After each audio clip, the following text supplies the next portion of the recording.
Hey, Coach, good to see you. You too.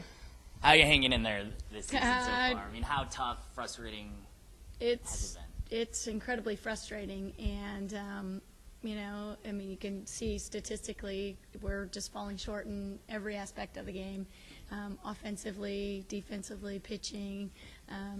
We're kind of in the same boat as baseball, where we've had some key injuries. We've had some bats that we haven't had in the lineup that we had anticipated. And our pitching has really struggled. But the kids are resilient. The kids are really trying to stay positive, and they show up every day, whether they want to or not, and work hard. And you may not see it statistically, but we're getting better. We're having better quality at bats. We're more successful defensively. I think some kids are actually playing themselves into the lineup instead of earlier in the season we were kind of shuffling, like, okay, who should we put there today? Some kids are really kind of stepping up, and we're actually getting ready to peak, obviously, at the right time. We don't need to be superstars in March. Really Saturday is when it starts, 0-0. So the best thing about it is conference starts. If we win it, we get to continue to play, and that's been our focus all season. And when we struggled out of the gates, we really have focused on, let's just learn and get better and be ready for conference. And so we're excited because everybody's 0-0 right now. Yeah, I mean, how big would it be to, after a tough preseason, to start off conference well and kind of just really push the non-conference part out of your minds and just kind of behind you guys? Well, and that's what we talk about is short-term memory. I mean, as far as we're concerned, our pre-conference is over and done with, and it just like baseball, it's a game of momentum.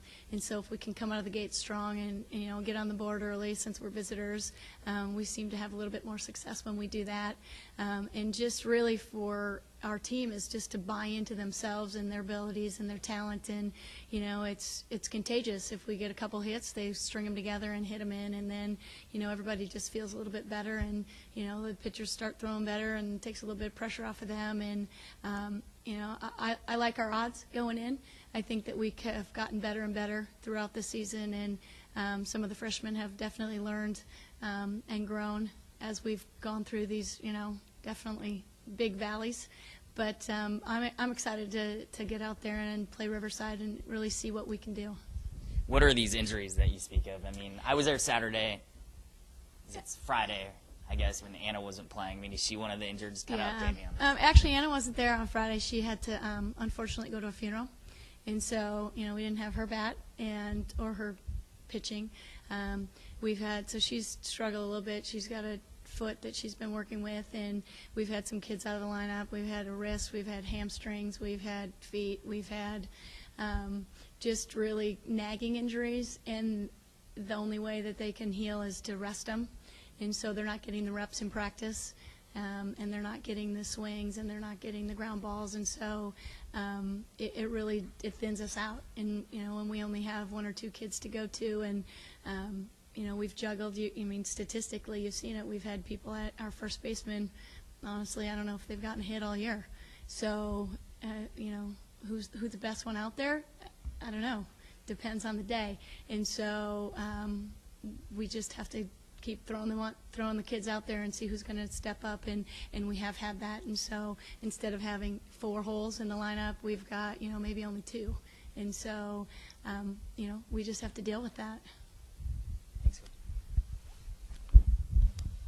Hey, Jenny, while you're 4-22 and you're going into conference, will you press a few different buttons preparing for conference compared to years past, where maybe you were on a little bit more level ground, so to speak?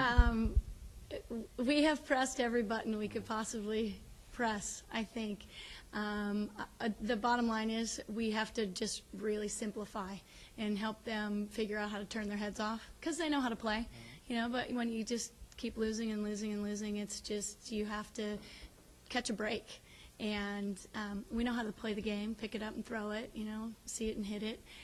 So we just really have to get back to basics, stop thinking and overanalyzing. And I think that's what we're doing. Offensively, we're pressing because is she going to throw me in? And I'm looking out, and we've gotten caught because we're overthinking. Because sometimes you just have to swing through it. Sometimes you just have to play through it, and there's not a bigger answer. The answer is to just keep playing through it, and and keep getting out there and working hard.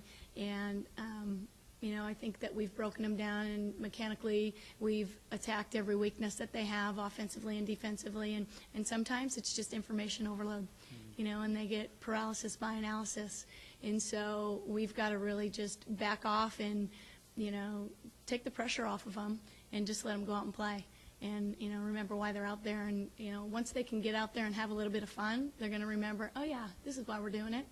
And so they know how to do it. They just are, mentally in a bad place, and we've got to, we've got 4 days to help them figure that out. But we've been playing better, so I think that that's going to help us out a little bit. You kind of answered it, but, I mean, they say winning is the best deodorant of anything. Yeah. It's just, Right. it just covers everything up.